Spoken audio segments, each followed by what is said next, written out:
Hey everyone, welcome back to the Rubik's channel. तो आज का जो हमारा टॉपिक ऑफ डिस्कशन है वो है substitution reaction.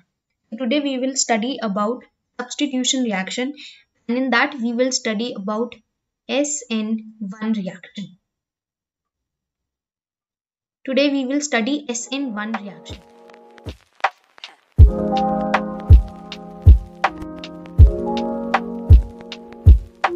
First of all, let us understand what is basically SN1 reaction. SN1 reaction क्या होती है? So here S stands for substitution.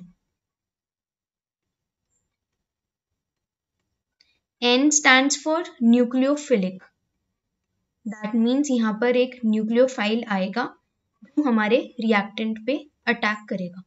And the one here stands for unimolecular.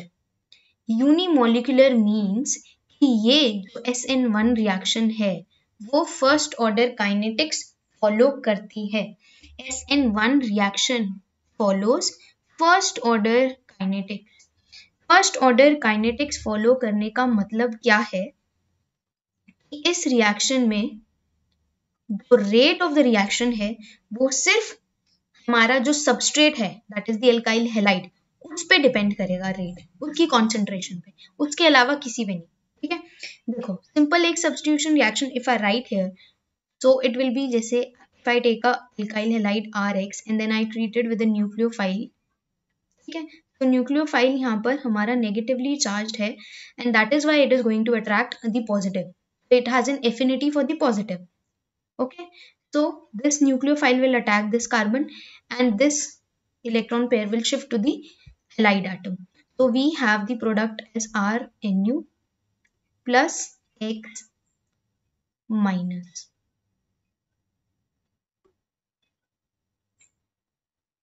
Fine. Okay. Now first order kinetics follow करने का मतलब है कि यहाँ पर जो हमारा रेट ऑफ रिएक्शन है वो डिपेंड करेगा सिर्फ एल्काइल हैलाइड की कॉन्सेंट्रेशन पर. ये जो एल्काइल हैलाइड RX हम ले रहे हैं उसकी कॉन्सेंट्रेशन पे RX. ठीक है, न्यूक्लियोफाइल की कॉन्सेंट्रेशन पे हमारा रेट डिपेंड नहीं करेगा. ठीक है, अब ये reaction first order kinetics follow कर रही है. अगर एक स्टेप में होती तो रेट को दोनों पे डिपेंड करना चाहिए था, इसकी कॉन्सेंट्रेशन पे भी और इसकी पे भी. रेट हमारा सिर्फ एल्काइल हैलाइड की कॉन्सेंट्रेशन पे डिपेंड करता है. ये फर्स्ट ऑर्डर काइनेटिक्स फॉलो करती है. दैट मीन्स ये रिएक्शन टू स्टेप प्रोसेस है. So this reaction proceeds in two steps. तो इसमें दो स्टेप्स होंगे. इसमें एक स्टेप में हमारा एल्काइल हैलाइड होगा which will convert to a carbocation. And in the second step there will be attack of nucleophile on this carbocation. ठीक है, ये दो स्टेप्स हैं. पहला स्टेप है हमारा formation of carbocation. I am writing the carbocation in short form CC+. Okay, so this is the first step which is the formation of carbocation. तो पहले स्टेप में हमारे कार्बोकेटाइन की फॉर्मेशन होगी. अब हम एक रिएक्शन लेते हैं so that we can understand this SN1 reaction in a better way. Okay, तो मैंने टर्शियरी ब्यूटाइल हैलाइड ले लिया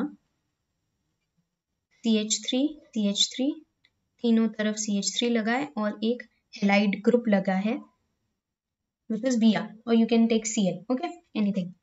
So this is a tertiary butyl halide. Why this is a tertiary butyl halide? क्योंकि ये जो carbon है ये वाला it is tertiary in nature. It is attached to 3 other carbon atoms. So this carbon is tertiary. ये carbon हमारा tertiary है, ये इसीलिए हमारा टर्शरी ब्यूटाइल हैलाइड है. ओके, अब पहले स्टेप में क्या होगा कि ये ब्रोमाइड, हमें पता है कि कार्बन एंड ब्रोमाइड में दोनों में से हमारी इलेक्ट्रोनेगेटिविटी ब्रोमीन एटम की ज्यादा है. ठीक है, तो पहले स्टेप में यहाँ पे हमारी कार्बोकेटाइन की फॉर्मेशन होगी. And the other thing which is to be remembered in this two step process is that the first thing to be remembered is that it follows first order kinetics. Second thing to be remembered is that this reaction is carried out in the presence of polar protic solvent. Polar protic solvent means solvent एक तो polar है, protic है, H+ ion provide करने वाला solvent है. ठीक है ना. पोलर प्रोटिक H+ आयन उसमें है, तो पोलर प्रोटिक सॉल्वेंट में हमारे एग्जाम्पल हो जाएंगे कौन से, जैसे water is the polar protic solvent, alcohol जैसे इथाइल अल्कोहल ले लिया C2H5OH, ठीक है, this is a polar protic solvent. All these solvents like water alcohol, ये ठीक है, ये जो है ये हमारे पोलर प्रोटिक सॉल्वेंट है। ये समझ में आ गया? तो दो बातें हैं, एक ये फर्स्ट ऑर्डर काइनेटिक्स फॉलो करती है, दूसरा ये रिएक्शन होती है इन the presence of polar protic solvent. अब आ जाते हैं हम अपने वापस फर्स्ट स्टेप पे। फर्स्ट स्टेप में क्या होगा, ये जो ब्रोमाइड है ये ब्रोमाइड आयन बन जाएगा, ये ब्रोमीन जब टूटेगा तो क्या होगा, ये अपना तो लेगा ही और कार्बन का भी इलेक्ट्रॉन लेके निकल जाएगा, ठीक है। अभी हमारा यहाँ पर कार्बन sp3 हाइब्रिडाइज्ड है, वो हमारा sp2 हाइब्रिडाइज्ड होने वाला है। Okay, so let us draw that sp2 hybridized carbon।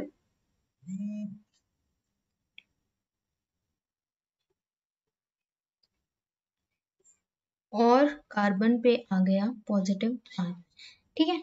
ये मैंने इस तरह से इसलिए लिखा है क्योंकि ये प्लेनर होगा, इसलिए मैंने इसको इस तरह से ड्रॉ किया है, ठीक है। तो यहाँ पर जो ये मेरा कार्बन है it is sp2 hybridised.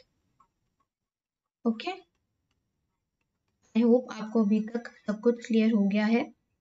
And क्या निकल गया, ब्रोमाइड आयन। तो जब ब्रोमाइड, ये इसलिए बोल रही हूँ bromine carrying a negative charge is known as the bromide ion. Okay, ये हो गया मेरा फर्स्ट स्टेप। अब जो ये फॉर्मेशन ऑफ कार्बोकेटायन वाला स्टेप होता है ये एक स्लो स्टेप होता है, स्लोली प्रोसीड करता है, so this is a slow step.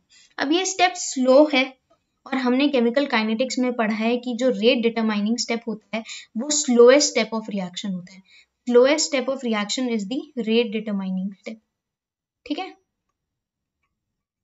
इसीलिए ये हमारा रेट डिटरमाइनिंग स्टेप है और इसीलिए हमारा रेट हमने इस स्टेप से लिखा, which was rate will be proportional या फिर रेट इज इक्वल टू, अगर मैं प्रोपोर्शनलिटी कांस्टेंट के लगा दूं, ठीक है, विच इज रेट कांस्टेंट, ठीक है, तो एल्काइल हैलाइड की कॉन्सेंट्रेशन, सिर्फ इसकी कॉन्सेंट्रेशन, ठीक है, क्योंकि इस स्टेप में सिर्फ इसी की यही सबस्ट्रेट है मेरा और कुछ नहीं है, इसीलिए इस पे डिपेंड कर रही है और इसीलिए ये यूनिमोलिकुलर है, ठीक है।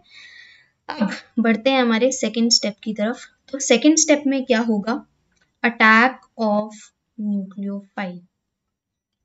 नाउ दिस न्यूक्लियोफाइल, तो हमारे पास न्यूक्लियोफाइल है, ठीक है। सपोज मैंने इस रिएक्शन में मेरा न्यूक्लियोफाइल लिया OH-, okay, OH- is the nucleophile.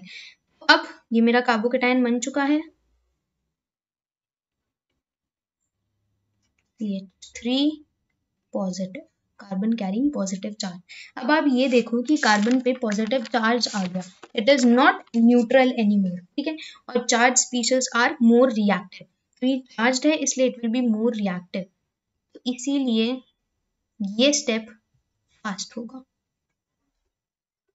ठीक है। तो ये OH- जो है, this OH- is going to attack this carbon and we have the product as C, यहाँ CH3, CH3, CH3, OH।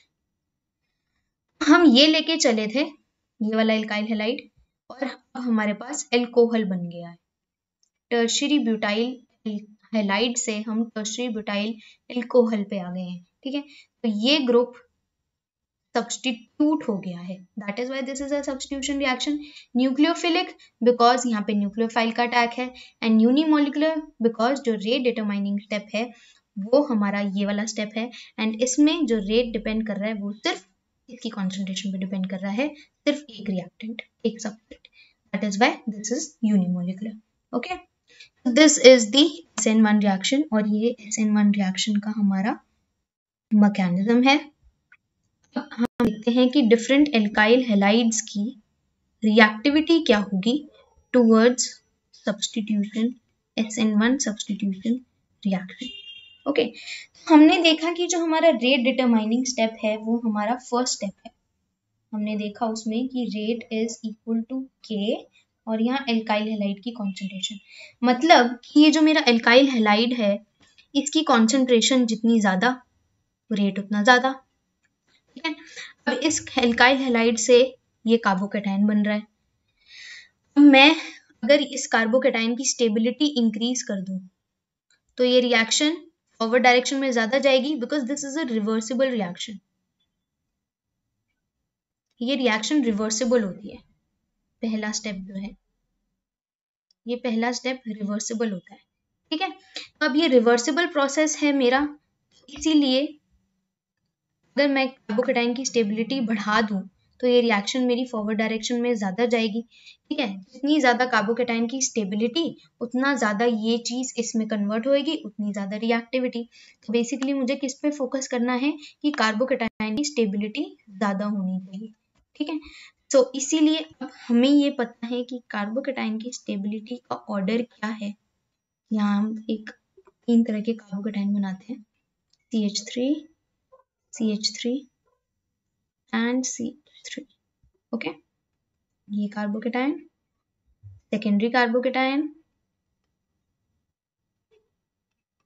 Primary carbocation, okay. And यहाँ पर एक हाइड्रोजन, यहाँ पर 2 हाइड्रोजन, एंड मैं मिथाइल कार्बोकेटाइन भी ले लेती हूँ, ठीक है। हमें पता है कि कार्बोकेटाइन की स्टेबिलिटी का ऑर्डर ये होता है, tertiary more stable then secondary, more stable then primary, more stable then methyl carbocation. ये हमने पहले पढ़ा हुआ है कार्बोकेटाइन की स्टेबिलिटी का ऑर्डर। तो जितनी ज्यादा कार्बोकेटाइन की स्टेबिलिटी उतनी ज्यादा रिएक्शन फॉरवर्ड डायरेक्शन में जाएगी, उतना ज्यादा रेट होगा।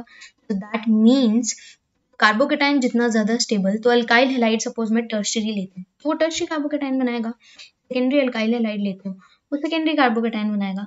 सेकेंडरी अल्काइल हैलाइड की रिएक्टिविटी फिर कम हो गई ना टर्शरी अल्काइल हैलाइड से, क्योंकि टर्शरी अल्काइल हैलाइड हमारा टर्शरी कार्बोकेटाइन देने वाला है, इसकी स्टेबिलिटी ज्यादा है तो वो रिएक्शन ज्यादा फॉरवर्ड डायरेक्शन में प्रोसीड करेगी। तो हमारी रिएक्टिविटी भी क्या हो गई कि tertiary alkyl halides are more reactive than secondary alkyl halides, more reactive than primary alkyl halides, more reactive than methyl halides. Right? I hope आपको ये चीज अब समझ में आ गई होगी कि ये कैसे है, SN1 रिएक्शन कैसे प्रोसीड करती है, उसका मैकेनिज्म क्या है, ओके। फर्स्ट स्टेप हमारा रिवर्सिबल है, इसीलिए हम ये रेट स्टडी कर रहे हैं उसका, क्योंकि वो हमारा first step reversible in nature है। एंड फिर सेकेंड स्टेप हमारा फास्ट स्टेप है, और ये रिएक्टिविटी ऑर्डर है, tertiary alkyl halide more reactive than secondary alkyl halide, more reactive than primary, more reactive than methyl halide, okay. So thank you very much, and if you want to have a detailed lecture on this topic, I would suggest you to visit the Rubex website, and you can also post your doubts